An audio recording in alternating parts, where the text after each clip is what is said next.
بسم اللہ الرحمن الرحیم۔ السلام علیکم دوستو، کیسے ہیں آپ سب؟ امید کرتے ہیں کہ آپ سب خیریت سے ہوں گے۔ دوستو، آپ سب کے سامنے میں پیارے حضرت محمد صلی اللہ علیہ وسلم کی کچھ حدیث رکھوں گا۔ آپ سب سے گزارش ہے کہ ان کو یاد کریں اور دوستوں کے ساتھ بھی شیئر کریں۔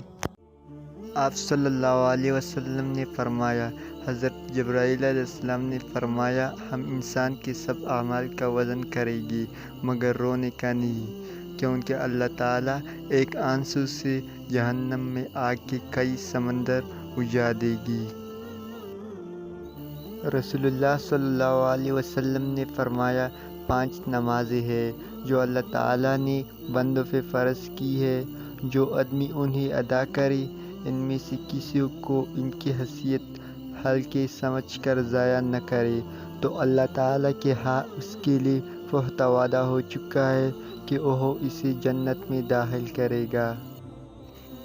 نبی کریم صلی اللہ علیہ وسلم حضرت حسن و حسین کے لیے پناہ طلب کیا کرتی تھی اور فرماتی تھی کہ تمہاری بزرگ دادا حضرت ابراہیم علیہ السلام بھی ان کلمات کے ذریعے اللہ تعالیٰ کے پناہ اسماعیل اور اسحاق کے لیے مانگا کرتے تھی۔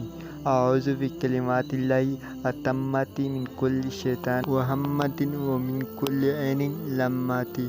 میں پناہ مانگتا ہوں اللہ کے پوری کلمات کے ذریعے ہر ایک شیطان سے اور ہر زہریلے جانور سے اور ہر نقصان پہنچانے والے نظر بند سے۔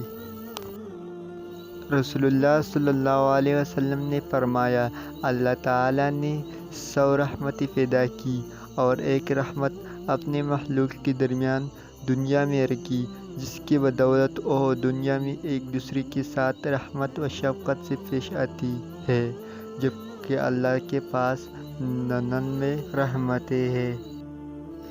آپ صلی اللہ علیہ وسلم جب فجر کی نماز سے سلام پھرتی تو فرماتی، اللہم انی اسألک علما نافعا ورزقا طیبا وعملا متقبلا۔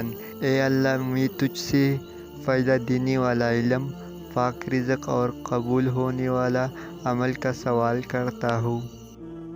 رسول اللہ صلی اللہ علیہ وسلم نے فرمایا، میں نے خواب میں دیکھا ایک شخص کا سر پر پتھر سے کچلا جا رہا تھا۔ پوچھنے پر بتایا گیا، یہ وہ حافظ قرآن ہے جس نے قرآن مجید کو چھوڑ دیا اور جو فرض نماز پڑھے بغیر سو جاتا تھا۔ رسول اللہ صلی اللہ علیہ وسلم نے فرمایا، کثرت سے لا حول ولا قوت الا باللہ پڑھا کرو، کیونکہ یہ جنت کے خزانوں میں سے ایک خزانہ ہے۔